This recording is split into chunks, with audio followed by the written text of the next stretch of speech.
El tema del sábado, y cuando yo tenía 10 años, un profesor me dijo, el sábado es el día del Señor, me mostró la evidencia, pero fue hasta ahí. En 10 años de edad nadie tomó una decisión fuerte, nadie está convencido, pero fue ahí que yo dije, me voy a preparar con el tema del sábado, pero desde el punto histórico. ¿Por qué?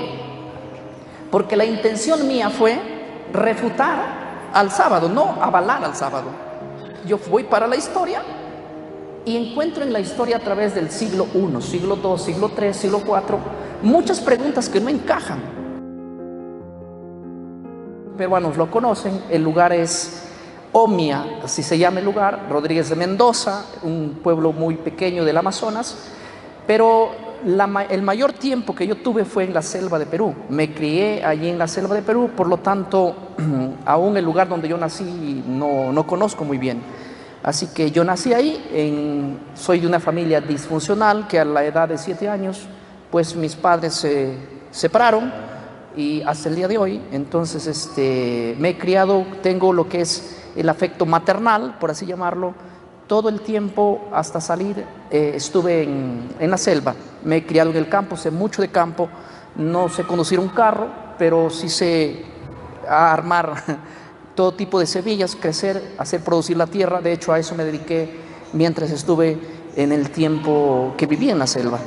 Así es, mi hermano Marcelo. Pastor, pareciera que los hombres de batalla, de combate, hombres que puedan afrontar la adversidad, siempre han tenido una infancia con dificultades, con problemas, y más propiamente en el campo. Así que esa es una gran ventaja, pastor, porque es la escuela de las dificultades, porque en la ciudad esto se desconoce. ¿Cómo lo ve eso, pastor? Bueno, mira, te cuento así, como tú dices, ¿no? Mi papá era alcohólico desde el momento que yo tengo uso de razón, tengo ese recuerdo por lo menos, pero la vida en el campo es más sencilla ¿cómo te explico? En el aspecto que no estás tan abierto a lo que una ciudad tiene. Por ejemplo, Lima es una ciudad como la casa del jabonero, el que no cae ahí resbala por lo menos, pero en el campo la vida es otra. Ahí aprendes a trabajar y a labrar la tierra desde que yo, por lo menos desde que estuve en la primaria. De hecho, no estudié más que la primaria, no tengo una preparación más que esa, por el motivo que los hijos mayores, yo soy el cuarto de los hermanos de 7. Entonces, los menores tenían que ser educados hasta que ellos, pues, mientras nosotros cesamos el estudio, ellos tenían que continuarlo, por lo menos aprender a leer, eso es lo que sabemos. Y yo sé que nunca es tarde para poder seguir avanzando, pero en el momento que yo quería hacerlo siempre estaba comprometido con la obra, ¿verdad? Entonces yo creo que más adelante va a haber tiempo también para eso. Bueno, pastor, muchos dirían qué desventajas, pero son las ventajas del Señor, porque la gente que vive en el campo es más dócil para ser enseñado, porque conoce muchas leyes que el citadino no conoce, del sacrificio, de la disciplina, del orden y de ser útil en cuanto más pequeño, las pequeñas actividades, responsabilidades, y peor todavía si ese hogar es disfuncional. Realmente le admiro, pastor, así que mis felicitaciones, y si no terminó ni siquiera bien la primaria, pero el Señor no necesita de los letrados.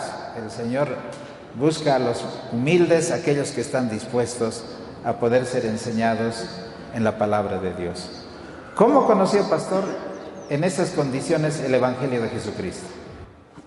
Bueno, el Evangelio en sí era muy predicado en mi pueblo. Hay un pueblo muy pequeño, pero a pesar que es pequeño, hay por lo menos 6 iglesias ahí. De un principio, como todo joven, no nos interesa eso, ¿verdad? Recién en el año 2012 es que yo me asocio a la iglesia evangélica y me bautizo en el 2012.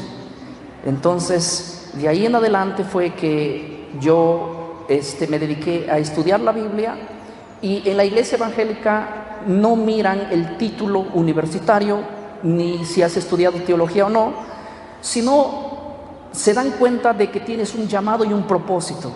Entonces, al año que yo estudié ahí, Dios me permitió poder pastorear ya la iglesia. Entonces en el 2013 yo ya fui pastor de la iglesia y rápidamente llegué a tener cargos a nivel nacional dentro de la propia institución. Esto hasta el 2019, que ya pues estamos hablando de, no voy a avanzar de la pandemia, pero ese fue el 2012, por así decirlo, que yo decidí aceptar el llamado de Cristo, porque Dios nos estaba llamando desde muy antes. Y fue en ese periodo de tiempo que yo decidí, bueno, aceptar al Señor en mi vida, bautizarme y empezar a congregar. Lo que sí me fascinó desde un principio fue estudiar la Biblia para ver qué más se puede hacer, ¿verdad? Entonces, eso fue que dentro de la organización, por lo menos de la organización evangélica, te voy a decir así, no sé desde qué perspectiva lo ven ustedes, si será un error o no, pero la iglesia evangélica lo primero que ve para nombrar a un pastor es el talento que, si Dios le llamó para eso, y a esa persona tratan de capacitarlo, de ayudarlo, porque sinceramente yo venía del campo, ¿verdad? Entonces ellos tratan de darte la facilidad. No sé cómo sucede aquí, si es que a los líderes que estudian la facultad o hay que pasar ciertas universidades, yo no lo sé. El detalle, lo que sé es que los institutos bíblicos, por lo menos en la iglesia evangélica, son como, vamos a darle la facilidad al que es llamado para la obra del Señor, porque si se trata de que la iglesia tiene universidades, colegios, es para preparar a la gente que va a servir a la iglesia y al mismo tiempo al llamado que Dios tiene, ¿verdad? Más no a lo contrario, como aquí estudia el que tiene dinero, no el que tiene talento. Entonces, de tal manera que probablemente hay muchos pastores que tienen el estudio pero no el talento, y hay en la iglesia muchos talentos que no tienen el dinero, que deberían estar en los lugares que quizás otros no están. Por lo menos eso de la iglesia evangélica yo resalto, y también trato de imitar las buenas cosas que ellos nos han dejado. No todo es malo lo que... Pastor, en el aspecto de la experiencia de los apóstoles, ¿cuál de ellos era el más preparado? Judas. Pero, como dice la palabra de Dios, lo vil del mundo escogió para avergonzar a los sabios. Ahora, eso no significa que no valoremos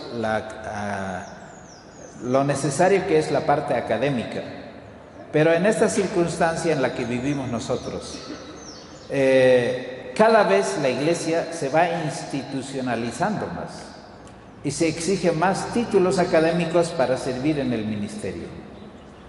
¿Cómo ve usted en ese aspecto, o qué mensaje daría a los jóvenes que si el Señor le llama necesariamente tiene que pasar por la academia, o pueden los obreros a los que el Señor llama poder ser sostenidos en la predicación del mensaje como obreros en la predicación de la palabra?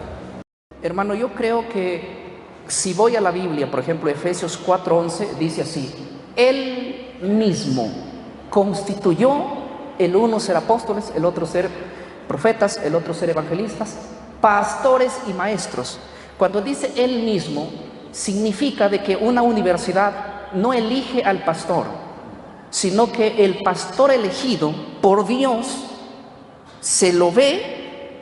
Yo creo que la iglesia, si tiene facultades, universidades, colegios inclusive, para la preparación académica de los pastores, deberían darle la gran facilidad, porque ellos van a ser los que van a dirigir la obra de Dios, que para eso fueron llamados, ¿verdad? Entonces, a veces esto no pasa en algunas universidades, a veces esto no se da, sino que el que tiene economía, aunque no tenga talento, tiene la facilidad de poder, se lo ve más ahora al pastor como una carrera para trabajar, que como un ministerio elegido por Dios, la cual es muy diferente. Yo creo que uno de los más grandes errores sería tener sentado a los pastores que fueron elegidos y tener en pie a los pastores a los cuales Dios no los llamó, sino que automáticamente la universidad les eligió como pastores. Eso es mi opinión, y creo que Puedo estar equivocado, pero estoy convencido que todo pastor que tiene un llamado al ministerio debe ser preparado, sí, pero debería tener la facilidad de hacerlo, ¿verdad? Y que la propia iglesia lo pueda. Hoy lo que se pide es un título para ser pastor, para ser obrero para el Señor, en un llamado quizás, o quizá entre medio de ellos uno descubre el llamado, pero cuando ya está terminando la carrera académica, así se lo ve. Pero al margen de eso, ¿cómo usted puede evaluar el asunto de la pandemia? A lo que platicamos, ¿para usted fue una bendición o fue realmente algo negativo que pasó en la historia de la humanidad? Bueno, partiendo por la pandemia, fue una de las, por decir, la primera. Yo no conozco en la historia, desde la creación del mundo hasta el 2019, que una pandemia haya sido global en su totalidad. Por ejemplo, si hablamos de la pandemia de 1918, la gripe aviar, la gripe española y las otras que hubo, fueron pues en un continente, ¿verdad? No fueron como la que marcó la pandemia del 2019. Nunca desde la creación del mundo ha habido una pandemia que haya tenido un alcance completamente mundial, nunca. Así que esa pandemia marcó en el sentido del mundo un antes y un después. Pero en el caso personal, para mí la pandemia, por un lado, fue una bendición porque nos cerró las puertas a las cosas que estábamos entretenidos y a decir, bueno, por lo menos yo dije, este tiempo va a ser el tiempo de que yo pueda sentarme a estudiar mucho más de lo que le he hecho hasta aquí. Y fue la pandemia que me llegó inclusive a poder descubrir cosas que hasta el momento yo no lo sabía. Si enfatizamos en unas de ellas, podría ser los temas que ahora planteo. Todos surgieron a partir de ahí. Aunque tenía una cosmovisión desde antes, como todo evangélico tiene cierta cosmovisión de los temas que plantea hoy, por ejemplo, la Iglesia Adventista, pero no ha llegado a un estudio personal, simplemente has arrastrado por encima, y la pandemia fue que me llevó a mí a analizar temas como lo que el sábado, la inmortalidad del alma, los diferentes puntos de escatología. Fue el punto de la pandemia, fue un antes y un después, en el cual yo tuve que tomar una decisión y decir, bueno, ¿sigo en lo que planteo o planteo lo que ahora conozco? Porque hasta cierta parte tenía una luz, pero no hasta una luz mucho más allá de la que me dio la oportunidad del hobby, por así llamarlo, de descubrir y estudiar puntos que creo que ustedes lo han estudiado ya casi por 200 años. Pastor, ¿cómo fue ese comienzo? Porque de algún lugar nació la chispa, o fue algo así casual, y cuáles eran los medios que el Señor le dio para poder conocer estas verdades. Mira, ¿cómo te digo? Alguien me agregó a un grupo de debates bíblicos. Entonces, siempre en la iglesia me decían, tú sabes mucho de Biblia. Y cuando entré a ese grupo dije, bueno, yo aquí voy a, por lo menos, a debatir y defender mi fe. Y en ese grupo que había de diferentes países, personas, había temas que se debatían. Hoy vamos a hablar cuál es el día del Señor. Y uno decía el sábado y otro decía el domingo, y se agarraban textos y nunca llegaba a nada. Entonces fue ahí que yo me di cuenta que había que analizar más profundo ese tema. El tema del sábado, y cuando yo tenía 10 años, un profesor me dijo, el sábado es el día del Señor, me mostró la evidencia, pero fue hasta ahí. En 10 años de edad nadie tomó una decisión fuerte, nadie está convencido, pero fue ahí que yo dije, me voy a preparar con el tema del sábado, pero desde el punto histórico. ¿Por qué? Porque la intención mía fue refutar al sábado, no avalar al sábado. Yo voy para la historia y encuentro en la historia, a través del siglo I, siglo II, siglo III, siglo IV, muchas preguntas que no encajan. Por ejemplo, una de las preguntas que me llevó a mí a pensar ese tema fue lo siguiente: si el sábado no fue practicado por la iglesia primitiva, si Pablo nunca les enseñó a la iglesia gentil a guardar el sábado, ¿por qué ellos lo guardaban en el siglo II y en el siglo III y en el siglo IV, aun cuando se habían separado judíos y cristianos. Y los cristianos que nada tenían que ver con los judíos, guardaban el sábado, ¿sí? Y hay fuentes históricas que lo prueban, yo tengo las evidencias. Y hay fuentes aún de los padres de la iglesia que avalan. Entonces, cuando tú vas con una intención a averiguar ese tema para defender tu fe y encontrarte con algo que es contundente a aceptar lo que tú quieres destruir, es terrible. Es como chocarte en una pared. Es como cuando tú vas a pescar y el pez te pesca a vos. Entonces fue ahí que me puse a estudiar. Mientras más buscaba cosas para refutar, cada vez me convencía de que esto debe ser más aún, aunque yo en cierta luz creía en el sábado por la influencia de ese profesor que me dijo, pero no estaba convencido en una totalidad como lo estoy ahora, y no tenía ni las evidencias como la tengo hoy para defenderlo. Entonces fue después de aceptar ese tema que lo he defendido. El debate mío ha sido sobre ese tema, cómo defenderlo, porque como pastor evangélico sé cómo atacarlo. Estoy preparado para atacarlo y ahora estoy preparado para defenderlo. En ese sentido. Bueno, pastor, ¿cuál es o fue la verdad más difícil de aceptar y qué verdades todavía quedan? Porque en la palabra de Dios, como dice, la luz nace como el aurora, de a poco. ¿Y cómo consideras tu experiencia? ¿Qué fue lo más difícil de aceptar o qué es lo que en este momento todavía te quedan en el futuro para seguir conociendo estas verdades? A ver, la doctrina más difícil de aceptar es creer que no vamos a ser raptados antes de pasar por la gran tribulación. Porque desde que tú naces con la influencia de la doctrina dispensacionalista y futurista. Entonces tú ves el rapto en las películas, en los periódicos, en la televisión, en los programas, todo hay eso. Entonces tú estás mentalizado para no encontrarte con esa tribulación. Ahora vemos la tribulación muy cerca. Entonces uno de los puntos más fuertes es aceptar que tienes que pasar por esa gran tribulación y aceptar inclusive que tu doctrina se cae cuando descubres que la profecía de las 70 semanas ha llegado a un cumplimiento total. Y cuando tú aceptas eso, por una parte tú aceptas y por otra parte tú tienes miedo de encontrarte con la realidad. Y es algo normal que le pasa a cualquier persona que tiene por años sembrado una cosa. Aceptar una cosa de la noche a la mañana es muy complicado. No solo lo acepté, sino que ahora estoy convencido, y no solamente eso, lo fomento con una pasión, porque nada de lo que es verdad se debe de declarar como si pareciera que fuera falso. Se debe declarar con toda convicción de algo que tú has llegado a una creencia fundamental.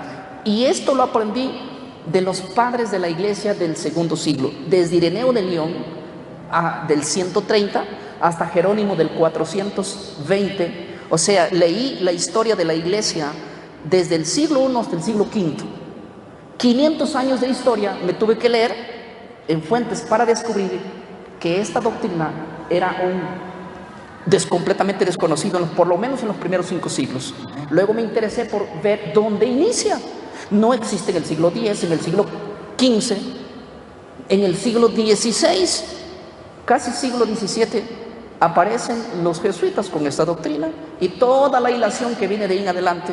Por lo tanto, la iglesia nunca ha sido dispensacionalista, por lo menos por 19 siglos. Y aceptar eso es lo más complicado para un evangélico. Esa doctrina es la más complicada. Y esa es la doctrina que debe ser hoy una de las más importantes que se debe enseñar. Lo creo así. Qué difícil, ¿no? Yo no lo veía hasta que escuché varios temas, también conversaciones y pláticas que hemos tenido con varios pastores. Me parece muy simple o quizá muy precario el sostener esa verdad. Al margen de eso, la verdad del santuario. ¿Cómo andamos, pastor? Porque la verdad del santuario es una plataforma donde están engastadas tantas verdades. ¿Qué tanto de eso está adquiriendo en su conocimiento a través del estudio de la Biblia? Mira, la verdad del santuario yo estudié no mucho. Para serte sincero, estudié parte de lo que es el santuario, estudié muy bien las fiestas solemnes, su significado. De hecho, estudié bastante ese tema, que si hablaría con cualquier adventista, no muchos son preparados en ese tema, de las fiestas solemnes, sus fechas, su significado, la ceremonia, que se hacía todo, ¿verdad? ¿En qué fiesta estamos hoy? Entonces, yo estudié desde el punto bíblico. Hace un mes atrás, un pastor me visitó y me dijo, ¿cómo te ayudo? Y le dije, ayúdame con un material que quiero estudiar, el tema del santuario. Entonces, ahora mismo estoy estudiando un tema del santuario, lo estoy viendo desde otra perspectiva, ¿verdad? Y fuera de eso, el tema para mí más importante es el tema del santuario, porque es como decir el núcleo donde se va a sentar toda la profecía que estamos viendo, inclusive la doctrina, ya que el tema del santuario es como decir la columna vertebral que une todos los miembros y que sostiene inclusive la cabeza, ¿verdad? Si no es la columna vertebral, el cuerpo pues se cae. Entonces considero que el tema del santuario es un tema que debe ser mucho más analizado. Lo estoy estudiando ahora y no se sorprendan si llego a conclusiones muy claras del tema del santuario, porque yo ya sigo todos los temas en la línea historicista, ni en la futurista, ni en la dispensacionalista, ni en la preterista, sino en la línea historicista. Entonces, yo creo que el conocimiento es progresivo, la luz va en aumento, y es un tema que lo he considerado bastante en cuanto al tema del santuario.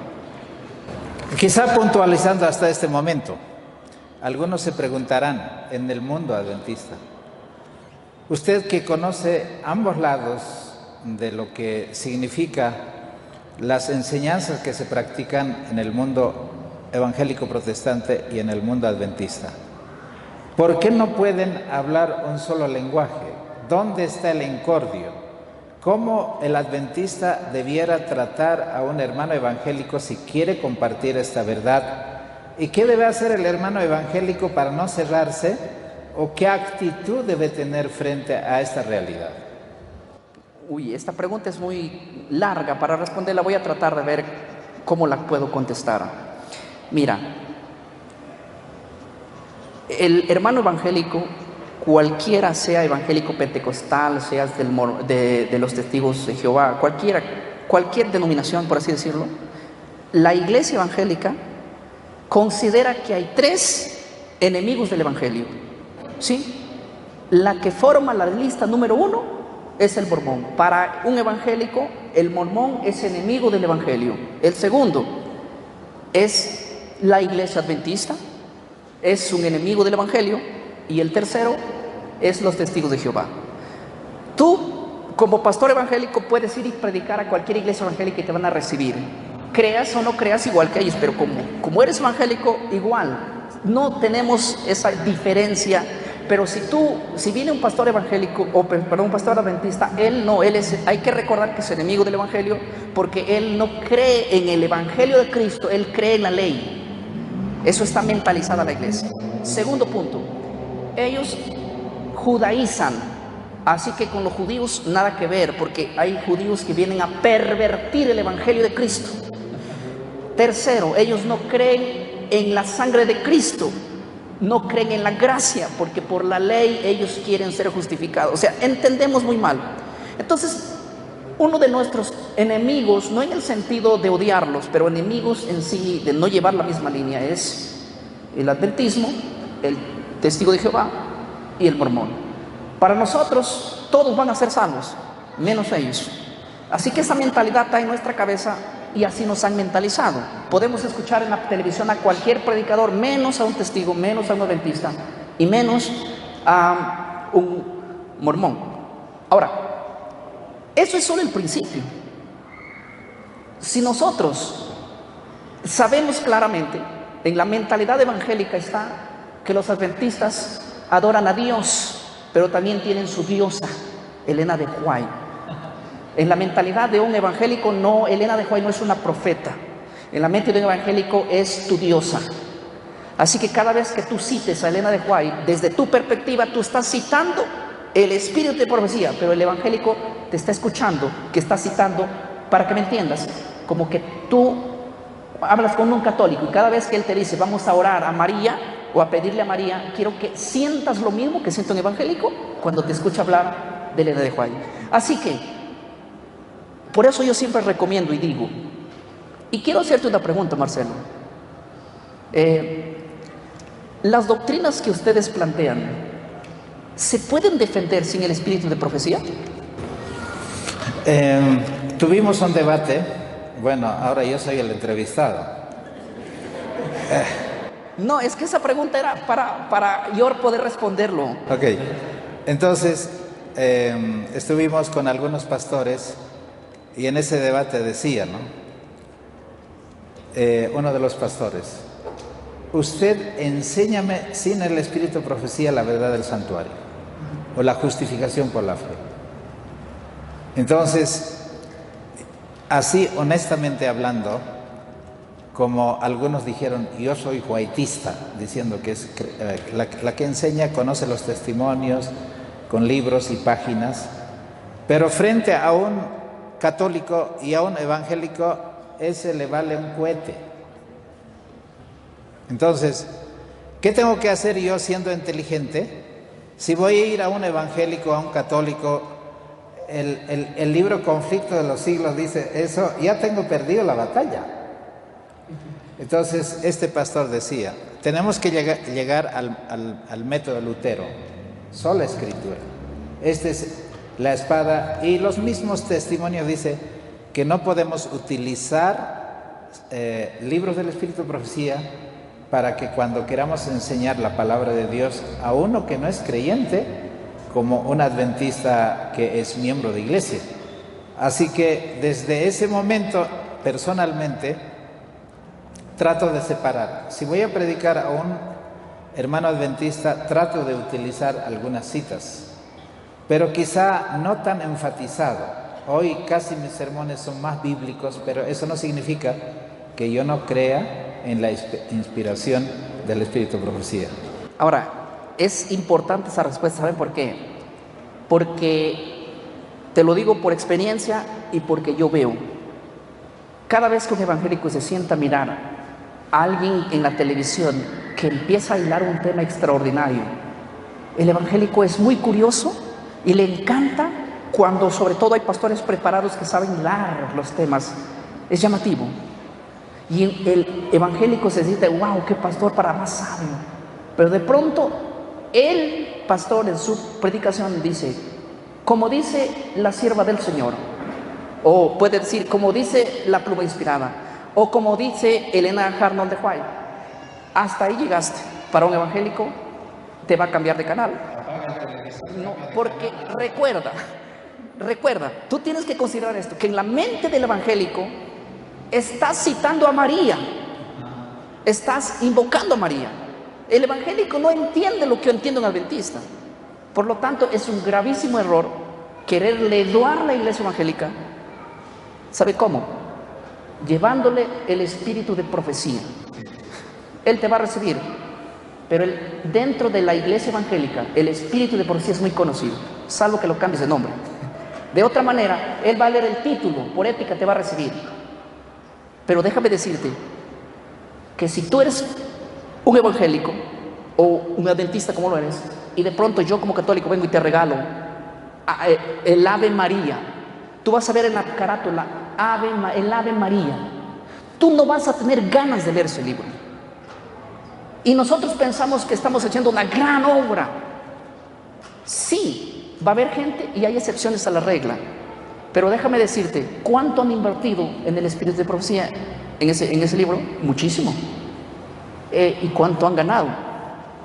Quizás muy poco. Pero aunque yo sé que tarde o temprano la verdad siempre prevalece, ¿verdad? De alguno y otro modo Dios lo va a hacer.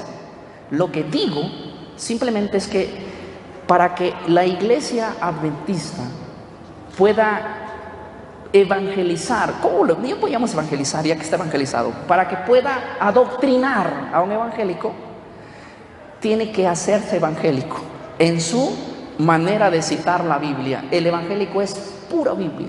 De hecho, él dice, nosotros somos Biblia, lo que no venga de la Biblia, nada. y hay que tener ciertas estrategias para poder llegar a ellos. Yo te lo digo porque conozco la iglesia evangélica, he pastoreado a la iglesia evangélica, he inclusive adoctrinado a la iglesia evangélica, inclusive diciendo y hablando en contra de lo que te estoy diciendo. Entonces, ahora miro las cosas desde otra perspectiva. Yo, por ejemplo, tengo El conflicto de los siglos, lo leo, no solo lo leo, sino que lo recomiendo, ya que es un libro muy bueno. Pero esto, mientras tú ya tienes una idea diferente, y no cuando estás al principio. Cuando estás al principio es casi muy difícil, por así llamarlo, mi hermano. Pastor, alguien dijo así, entre comentarios, escuchándote a ti. Ese pastor recomienda que los miembros que están buscando la verdad y que encuentran la verdad del sábado, la verdad de que el rapto secreto no es verdad y todas las demás verdades que tú descubriste y que estás enseñando, recomiendas y dices: yo no recomiendo a ninguna iglesia evangélica para que vayan, sino que más bien vayan a una iglesia adventista. Y el hermano me dice: ¿y él por qué no se bautiza entonces? O sea, no es un asunto solo de recomendar que vaya y él no se bautiza. Entonces, yo sé qué es lo que tú piensas, pero ¿qué puedes decir frente a los hermanos que quizás se cuestionan porque hay intereses más grandes que el cielo tiene para ti en este ministerio, por lo cual quizás no te haces miembro, ni siquiera pastor de la iglesia adventista, y sigues denominándote que eres un pastor evangélico? A ver, esa parte quizá para muchos es engorroso, está un poco envuelto. ¿Cómo explicarías? ¿Cómo salgo de la entrampación que me estás haciendo? Muy fácil.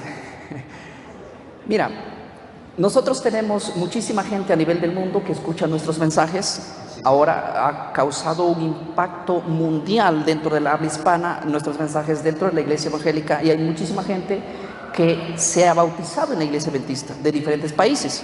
Testimonios que los tenemos grabado de gente que ha escuchado. Ahora, ¿bajo qué contexto yo dije eso? Porque todo viene bajo un contexto. Bajo el contexto. Ese tema yo estaba hablando acerca de que la iglesia tiene que ser historicista, porque todos los hombres del pasado han sido historicistas, y que las doctrinas que yo aprendí, la única que tenemos una línea de pensamiento igual ahora en el presente es la iglesia adventista. Entonces yo les digo, porque hay mucha gente que nos escribe de alrededor del mundo y me dice: pastor, aquí no estás tú. Y cierto, no estoy allí. ¿Y a dónde me voy para aprender lo que tú estás diciendo? Le digo: mira, las preguntas que tú me haces yo no te puedo responder, porque diario recibimos más de 10,000 mensajes. Entonces yo le digo: mira, vaya y ubique una iglesia adventista. ¿Por qué no recomiendo una iglesia evangélica? Porque yo vengo de allí y sé lo que una iglesia evangélica cree y sé lo que te va a enseñar. Entonces, ¿por qué recomiendo? Porque ahí van a aprender temas que son los temas que hoy la iglesia evangélica debe hablar, pero que no va a hablar porque no lo sabe. Entonces, bajo ese contexto, es mejor mandarles a una iglesia adventista que mandarles a cualquier iglesia evangélica, y ahí van a aprender. Ahora la pregunta es: ¿por qué tú, como pastor evangélico, ¿sí?, mandas a ellos y no te vas tú? Porque ellos van a conocer recién lo que yo ya conozco. Entonces, ¿yo qué haría pastoreando o siendo un líder o apoyando a una iglesia que ya conoce las doctrinas que yo fomento al que no conoce? ¿Para qué mandar un jugador de Perú a Brasil? ¿Para qué? Hay que mandarlo a un lugar donde, a Bolivia hay que enviarlo, donde necesita. Entonces miren, ven. El detalle es este: nosotros hemos llegado a casas de gente, te cuento así nomás, hemos llegado a una casa hace poco llegué a la casa de un hombre muy acomodado en Perú, y él escuchó nuestras transmisiones por el Facebook, nos llamó y me dice: ven. Yo le dije: voy a ir a tu casa, pero por lo menos reúne a la familia. Y él reunió como 20 personas ahí, todos sus inquilinos, todo, lo reunió. Y el primer tema que él me dijo es: yo quiero que tú me hables del tema del sábado, porque te he escuchado hablar del tema del sábado. Yo soy evangélico como 10 años. Y cuando hablamos del tema del sábado, él al final me dijo una cosa: ¿quieres que te diga algo? Yo tengo familia adventista. todos mis amigos, hermanos, son adventistas. Pero ¿sabes qué? Yo nunca quiero oír a un adventista, pero yo sí te quiero oír a ti. Yo creo que si tú eres pastor evangélico, yo creo, porque tú estás siendo, no me vas a engañar. Un adventista me puede querer engañar, pero no, me dice, esto es una verdad. Y él ahora dice, y siempre de hecho él es uno de los líderes de la iglesia ahora, él dice, la iglesia adventista tiene mejor doctrina que cualquier iglesia evangélica. Y lo dice eso a sus amigos que él tiene. Y nosotros que estábamos equivocados, que decíamos que es una secta, no, dice, nosotros hemos sido una secta. ¿Me dejo entender? Entonces nosotros llegamos de alguna manera a gente, porque la intención mía no es ir a una iglesia donde ya tiene la verdad por más de 200 años, sino quedarme en una iglesia donde no tiene esa verdad y quedarme allí para enseñar y luchar por ello. Como pastor evangélico me relaciono con pastores evangélicos. El día que yo diga, soy un adventista del séptimo día, chao. Entonces, nosotros hacemos mejor trabajo afuera que adentro. A la final, salvo que me digan hoy día ustedes, la única manera de ser salvo es siendo miembro de una iglesia adventista, que tu nombre esté inscrito en el registro de la iglesia adventista. La única manera sí sería así la salvación. Si encajaríamos la salvación así, ahí sí me hago adventista. Pero si lo soy en el corazón, ¿cuál sería la diferencia? Pastor, en esa perspectiva, ¿qué opciones tenemos nosotros para ser evangélicos? Como dice Pablo, para el judío soy judío, para el griego soy griego. O sea, nosotros aquí te aceptamos, aunque seas pastor evangélico, somos un ministerio y podemos escuchar y nos gozamos, y así hay tantos hermanos en el mundo que están felices contigo. Pero tú no puedes venir a través de la organización adventista. Tú vienes como evangélico para exhortar a los adventistas.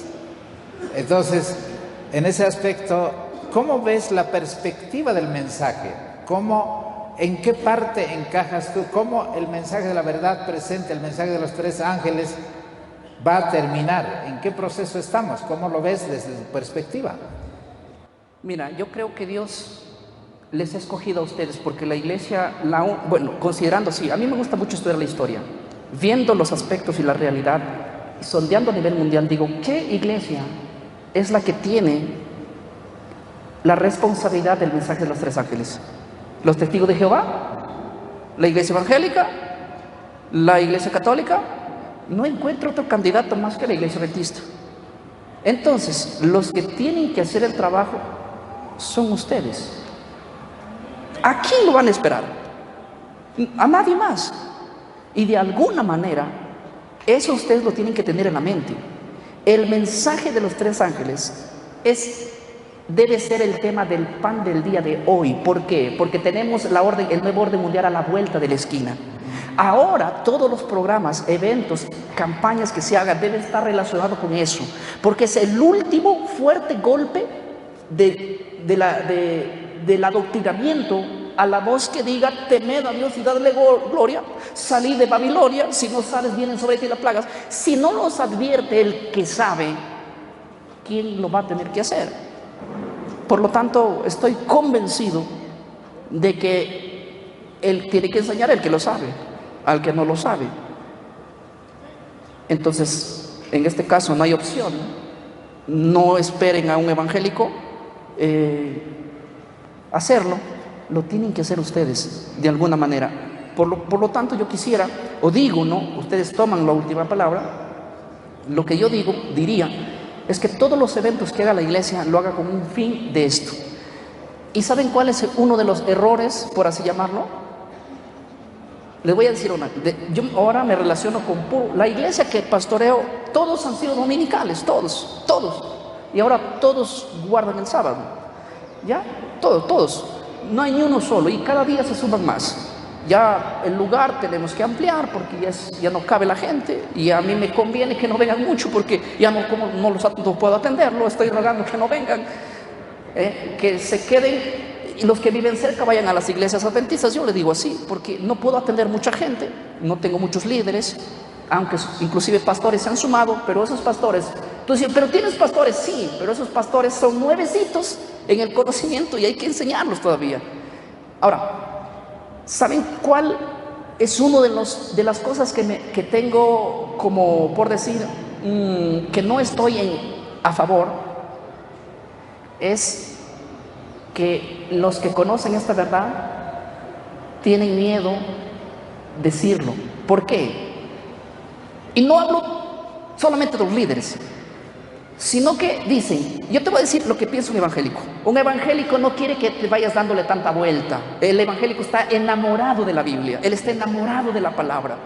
Y el que está enamorado de la Biblia, cuando encuentra la verdad, quiere que le digas así. Pero el adventista dice, ¿cómo llegamos a predicar el evangelio a los evangélicos? No podemos decirle directo. Hay que entrarle con comida, con salud, con masajes. Y el evangelio de la verdad bíblica hay que decirle al último, cuando ya es mi amigo. ¿Me explico? Y a veces pasamos un año dando vueltas, como cuando tú andas enamorado de una chica y nunca te atreves a decirlo, y de repente la chica está queriendo que se lo digas. ¿Verdad? Muchísimas gracias. ¿Sabes cuál es el detalle, mi hermano Marcelo? Si tú has visto, los que han visto el canal al cual yo doy, yo hablo de esto sin dar vueltas. Les digo con toda fuerza y autoridad, porque el mismo error, con el celo que tenía antes, lo hablaba, hoy lo hablo con mayor, lo que es verdad. ¿Por qué tenerle miedo a decirle al evangélico que tiene que obedecerle a Dios? El evangélico, cuando lee la Biblia, encuentra, hay que entender que hay evangélicos que van a escuchar la voz de Dios. No es que nosotros no queremos que ellos nunca más nos abran la puerta. El que no es de Dios no te va a abrir la puerta, hermano. Y el que es de Dios, siempre va a haber gente que va a querer escuchar la palabra y va a querer hacerlo. No den tanta redundancia. Llámele al pecado por su nombre, y el que es de Dios, el evangélico anda enamorado de Dios. ¿Saben por qué no guarda muchas veces lo que ustedes guardan? O no cree porque lo que ustedes no creen. Porque no lo sabe, nadie se lo dijo. Y no es por otra cosa. Así que no hay que darle mucha vuelta y hay que comunicarlo, porque la verdad es la verdad. Eso me hace recuerdo, estuvimos hace unas 2 semanas en Centroamérica, en México. Y nos escriben a través de las redes sociales, para los que nos ven a través de Pilares de Nuestra Fe, La Red de Devenir o Palabra Fiel, porque dicen, ¿no? Escuchar al pastor Miguel Ángel Ortiz es lo mismo que escuchar, por decir a Estefan Bor, es lo mismo que escuchar, pero en versión evangélica. Entonces, el hermano me dice, yo voy a la iglesia, y algunos hermanos evangélicos dicen, hemos ido a la iglesia como el pastor nos recomienda, pero el tipo de mensaje que escuchamos a través de las redes sociales y a través del canal del pastor Ortiz, no lo encontramos y al final no sabemos qué hacer. Y entonces ahí me dicen, ¿no? Si no fueran por los canales o por los medios que ustedes tienen, nosotros estaríamos tan desnutridos como los hermanos evangélicos. Y eso me dio temor. ¿Por qué? Porque hoy, antes decían al adventista los hermanos de la Biblia, porque solo andaban con la Biblia. Hoy ya no manejamos la Biblia, a veces con celulares se va a la iglesia, a veces ni los testimonios se lee. Entonces, ¿cómo este mensaje está enfrentando los problemas que hoy tenemos dentro de la iglesia y no estamos quizá en condiciones de recibir a los hermanos evangélicos que vienen con hambre y sed de justicia? A ver, pastor, ¿cómo lo ves? Nosotros tenemos centros de estudio en Lima, en diferentes distritos, donde nos reunimos. De hecho, yo tengo reuniones todas las noches, en un grupo, uno en un día, otro. No tengo vacaciones, ningún día. Todos los días estoy en eso. Y nosotros tenemos alumnos, por ejemplo, de la iglesia madre, porque hay lugares donde hemos abierto, pero la iglesia madre, que es en Puente Piedra, tenemos grupos a 2 horas, a 1 hora, en carro. Entonces, yo les digo a esa gente que nueva y que estudia, le digo, mira, tú estás estudiando aquí y yo sé que tienes dificultades para ir hasta allá. ve a una iglesia adventista que esté más cerca a donde tú estudies. Y ellos van a la iglesia, pero luego en la próxima clase ellos vienen y me dicen, es que no encontramos lo que oímos a través de las redes, porque la iglesia evangélica está impactada con el tema del cuerno pequeño. La iglesia evangélica está encantada con el tema de que no hay un rapto antes de la segunda venida, porque son temas que nunca se dan allí. Ustedes pueden decir, pero todo el tiempo se está predicando de esto. Sí, pero es que ustedes saben de eso, pero la iglesia evangélica no sabe, para ellos es muy nuevo. Entonces cuando van ellos me dicen, yo me fui, pero no hablaron nada. Mírame cómo me cuentan, lo que nos enseñaron es cómo preparar las papas, cómo comer la cebolla, no mezclarla con esto.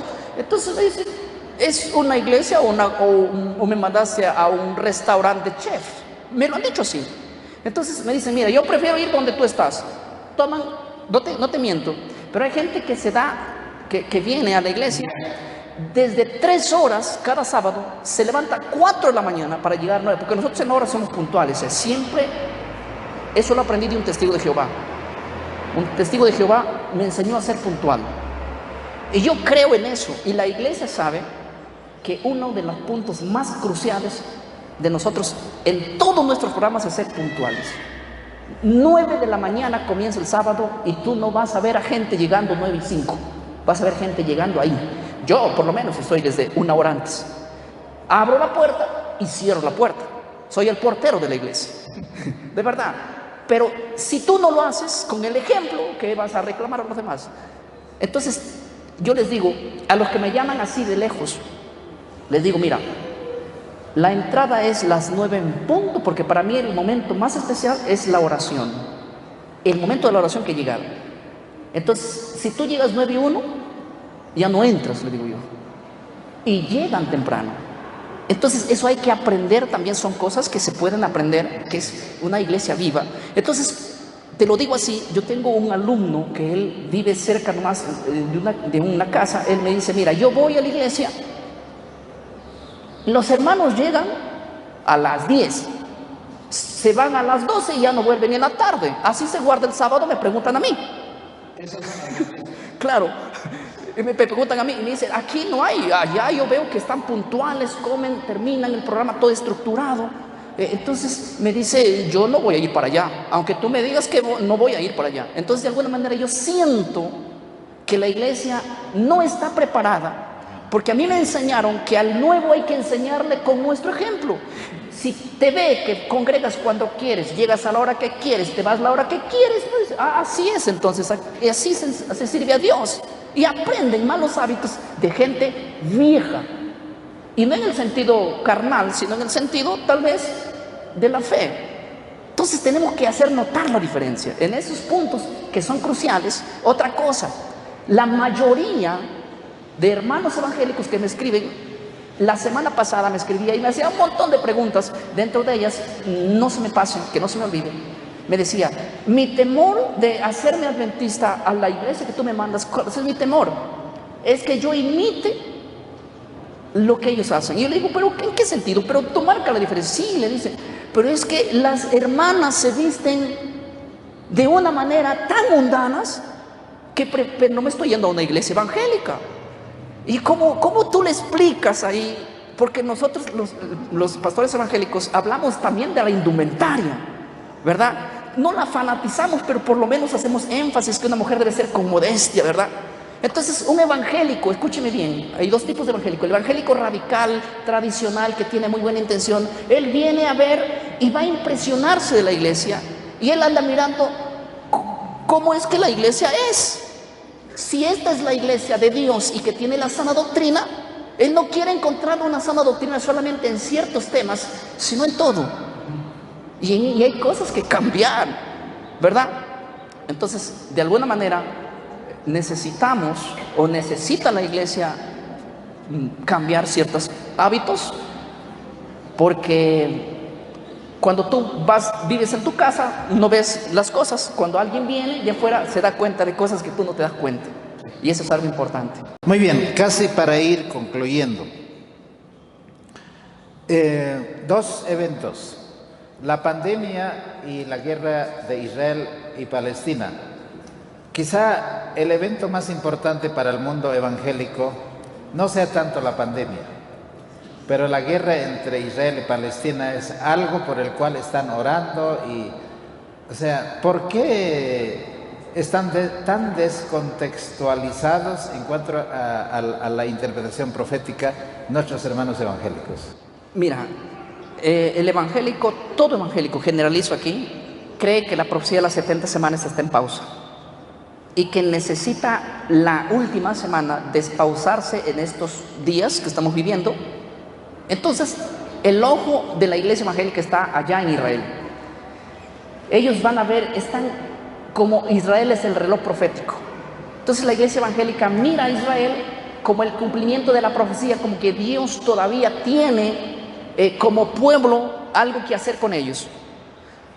Esa doctrina es la doctrina dispensacionalista, que cree que la profecía de las 70 semanas todavía no se ha cumplido y que Israel va a ser salvo no porque acepte al Mesías o no, eso es irrelevante. Israel va a ser salvo porque Dios le prometió así. Ellos no piensan que las promesas son condicionales, aunque el propio Cristo le dijo a los judíos, el que quiere ir al Padre no va a irse a no ser por mí, porque yo soy la puerta, yo soy el camino. ¿A dónde? Al Padre. Entonces, rechazando al Mesías, han perdido todo en ese sentido. Entonces, la iglesia evangélica hoy mira a Israel porque ve el cumplimiento de la profecía de las 70 semanas todavía, no sabiendo que esa profecía ya se ha cumplido en el pasado. Entonces, los ojos de la iglesia evangélica están en Israel, equivocadamente por la doctrina dispensacionalista, aunque nuestros ojos no deben estar en Israel porque Israel hoy no cumple ninguna profecía. La guerra de Israel no está cumpliendo ninguna profecía, Israel siempre ha tenido guerras. Nuestros ojos hoy deben estar en Estados Unidos y el poder del Vaticano. Ahí, esa yo considero el reloj profético. Y ahí es lo que debemos mirar.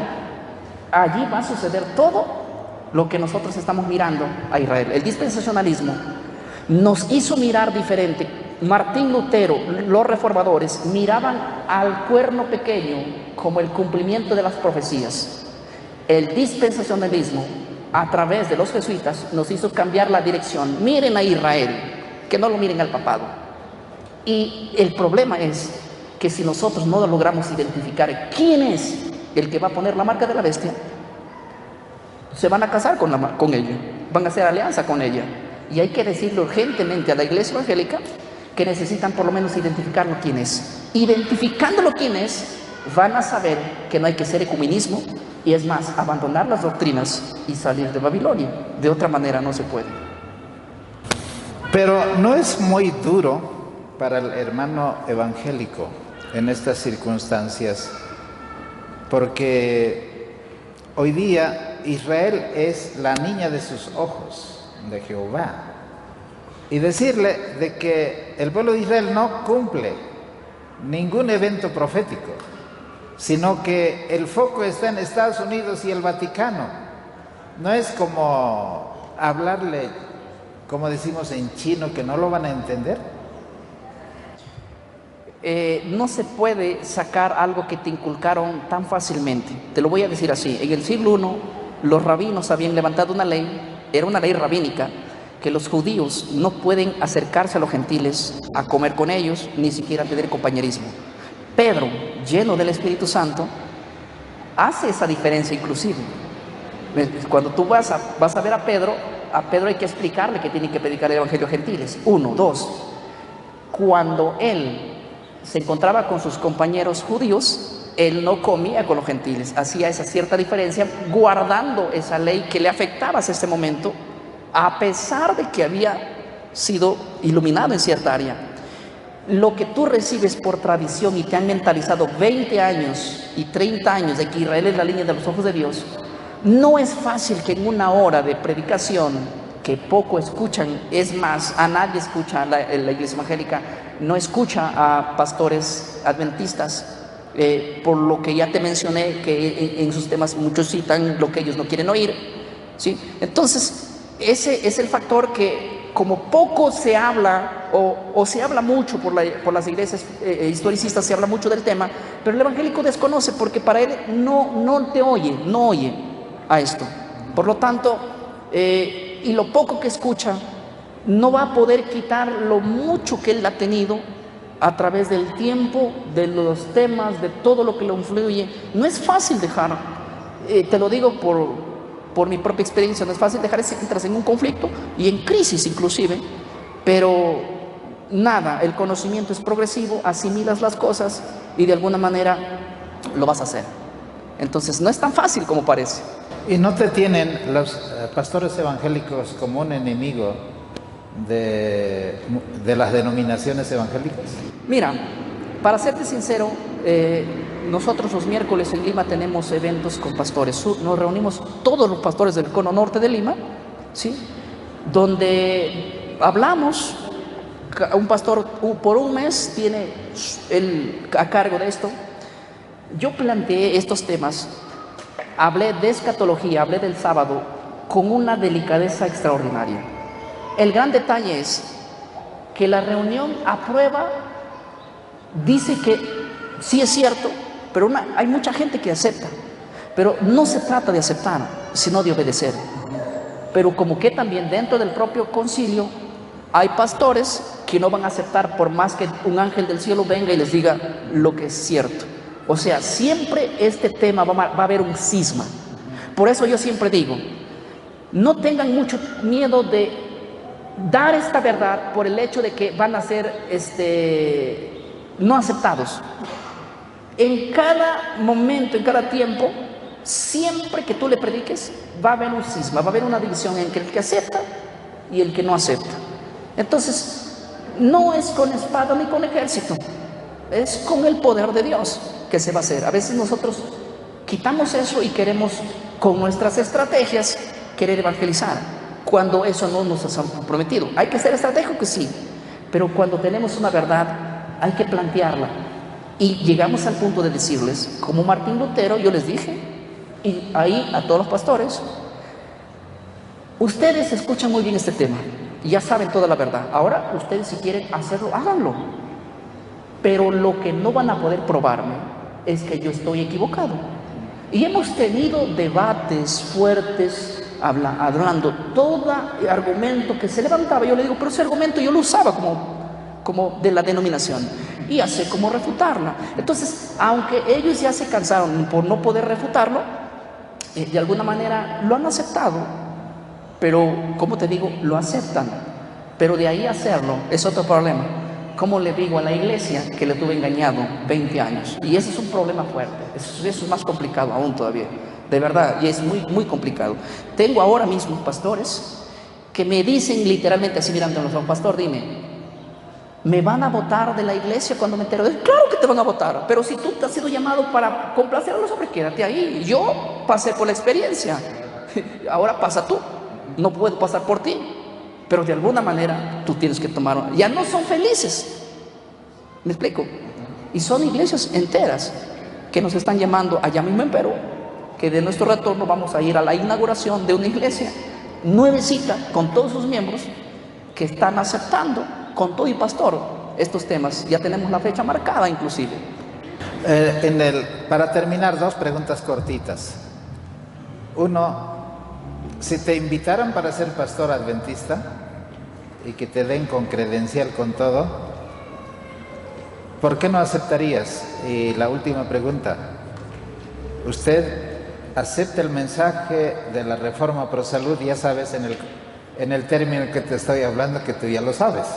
A ver, la primera pregunta, si la iglesia adventista me dice, quiero que vengas y seas pastor, te damos los credenciales, mira, como yo te digo, no haría nada ya. ¿Para qué ser un pastor más si hay cientos que están sentados?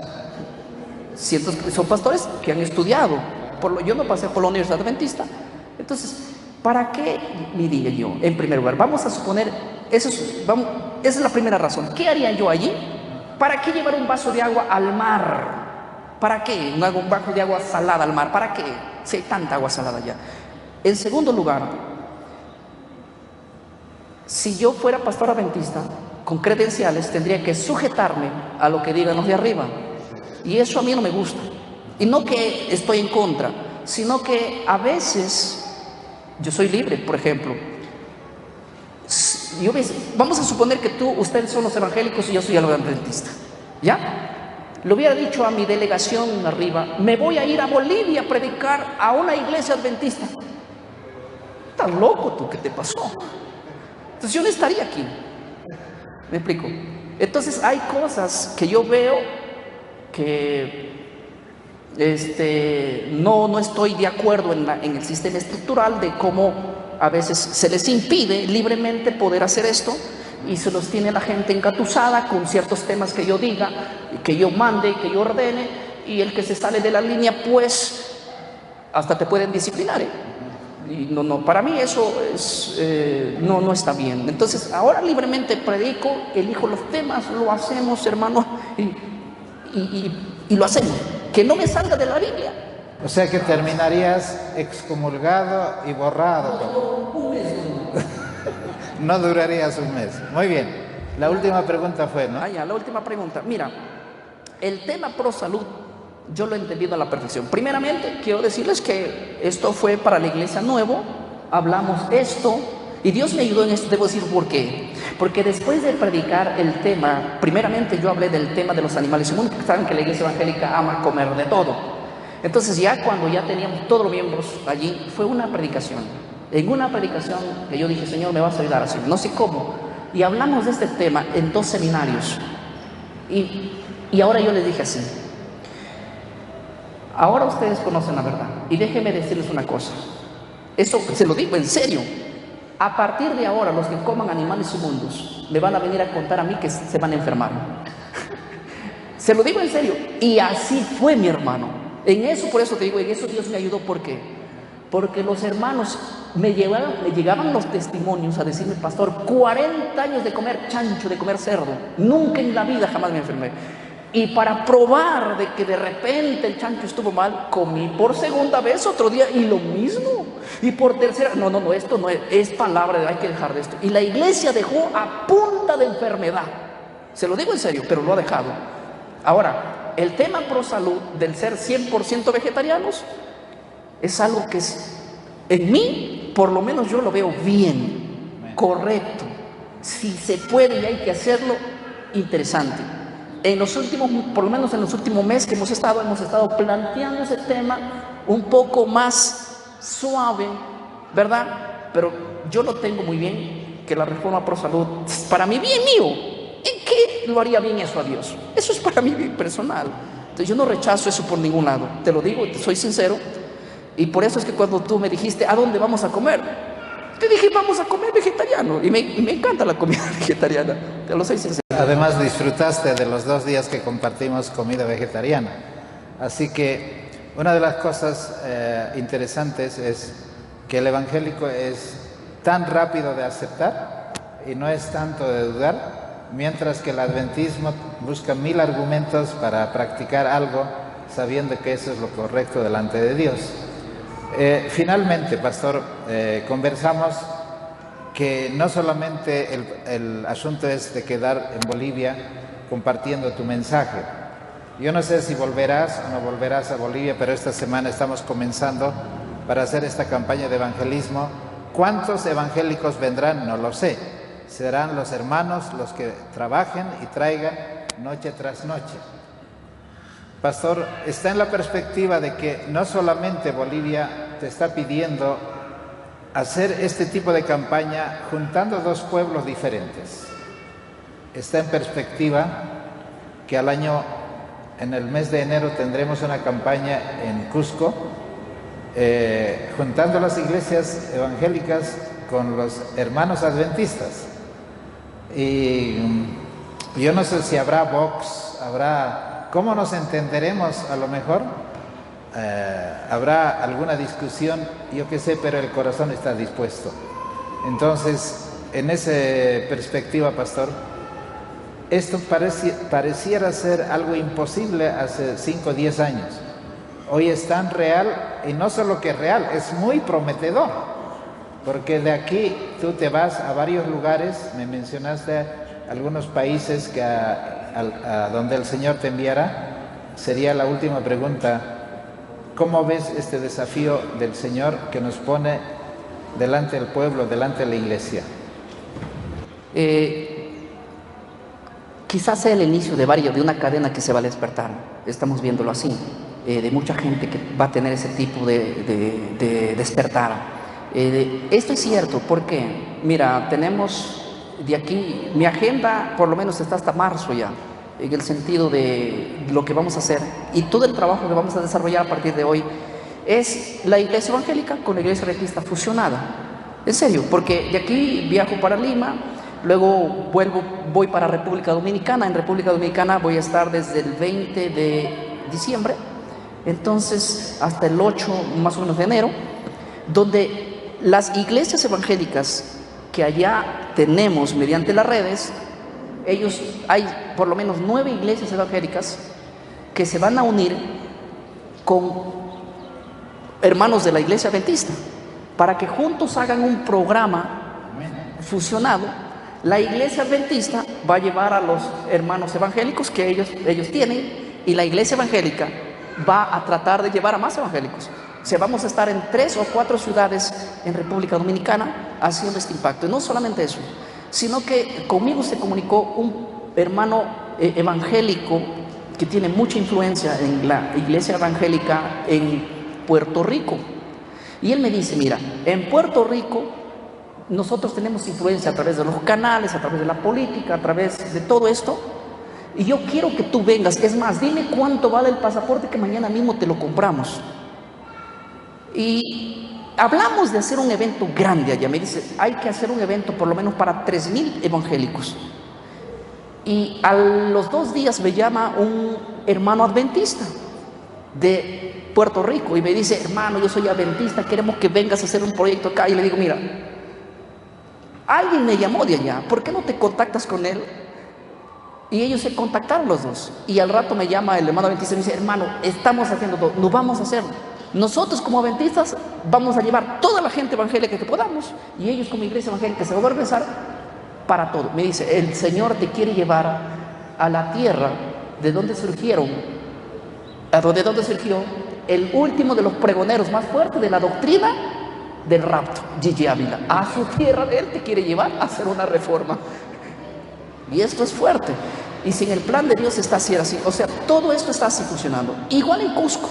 Ya conversé con la iglesia evangélica Maranata, con los líderes del habla español o del habla quechua, por ejemplo. Entonces ellos están con muchas ganas de querer hacerlo. Y bueno, que Dios abra las puertas y que nosotros hagamos lo que tenemos que hacer. Ahora, el resultado va a depender de cómo haya sido el trabajo de ustedes.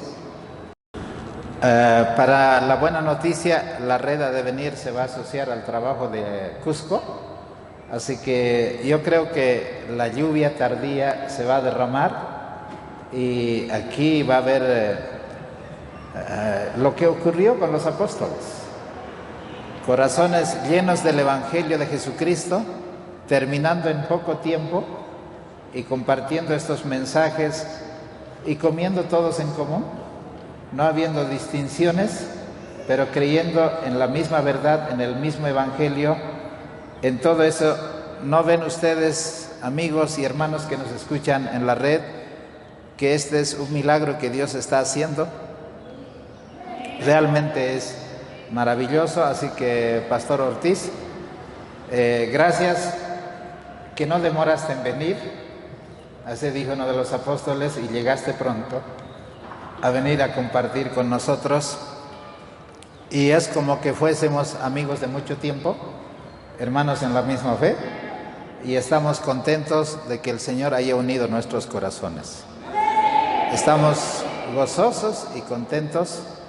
Así que, Pastor Ortiz, para despedirnos, me gustaría que usted haga la plegaria al Señor para que el Señor pueda bendecir los corazones dispuestos a aceptar este mensaje. Pastor Ortiz, ¿quieres orar?